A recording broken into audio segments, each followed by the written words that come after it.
देखिए भैया यही चैत के महीना में एगो औरत अपन गेहूं काटतिया मर्द से कहते कि सुनत नहीं छाता लेके आ जाइए आरा से नया ब्रांड के छाता लेके आई औरत या का कहतिया कि लागी न घामवा करे में कमावा रखी हा छाता तान के कि लागी न घामवा करे में कमावा रखी हा छाता तान के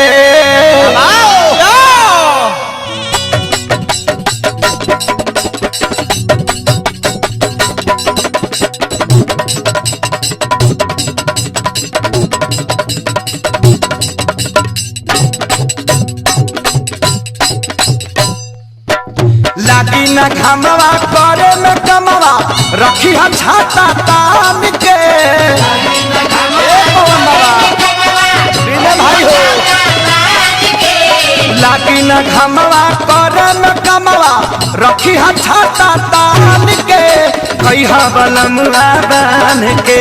खैहा बलमुआ बान के अचारा में सतुआ सान के हो चाहता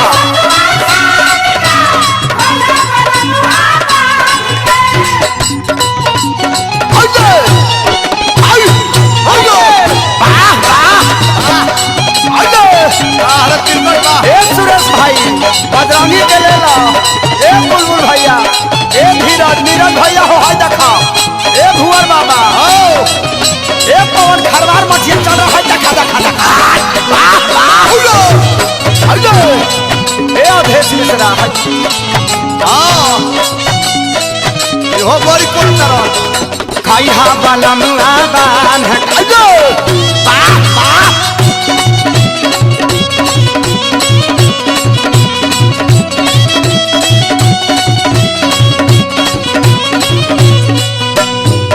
कान्हा बापा का मछली हा बालाटी में पानी देर ना लगई हा तबले बोझा बांधतानी कटान भे वाला बनी बांधिए के आई आजे अपूरे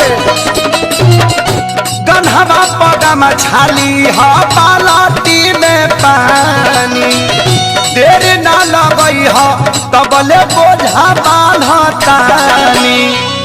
खेतवे में प्यार करी हो न जान के खेतवे में प्यार करी हो सैया बना जान के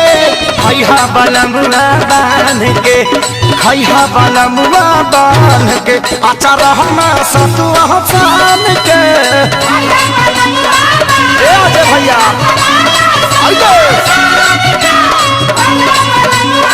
लीटर बाबा भाई खमाई भैया झबू मनु अरे क्या पंकज धर्मेंद्र सुरेश भाई लाडू के ले ला लाडू के ले ला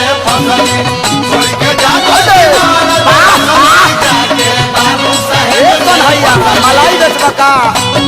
कन्हैया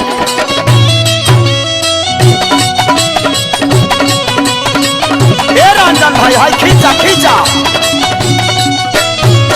चटनी टिकोड़ा के पूछ देले बानी भरुआ चार लेके आई भी राजा जानी ले ले पूछो ले ले बुझा नहीं चटनी टिकोड़ा के पूछ देले बानी भरुआ चार लेके आई भी राजा जानी बरतानी तबल हमहू बैठी गतान के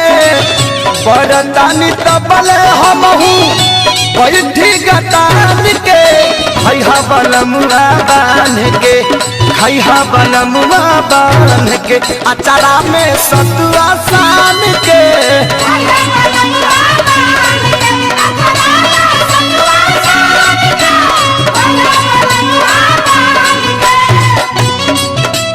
जवाब चाटा दे चाटानी ए अपू शंकर हो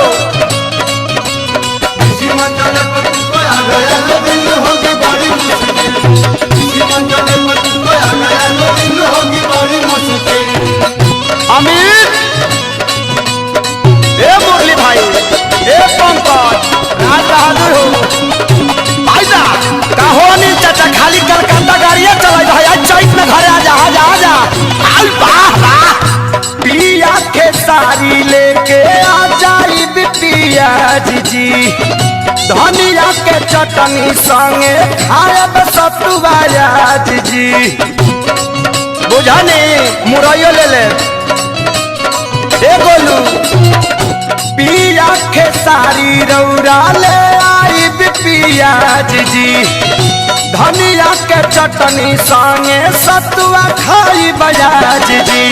देवरा पवनवा पी के पलटल ताड़िया समान के देवरा पवनवा पी के पलटल ताड़िया समान के खैहा बलमुआ बांध के खैहा बलमुआ बांध के अचल में सतुआ सान के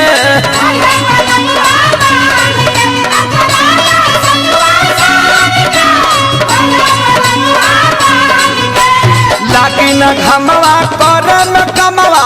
रखी हा छाता तान के खैहा बलमुआ बांध के खैहा बलमुआ बांध के अचला में सतुआ सान के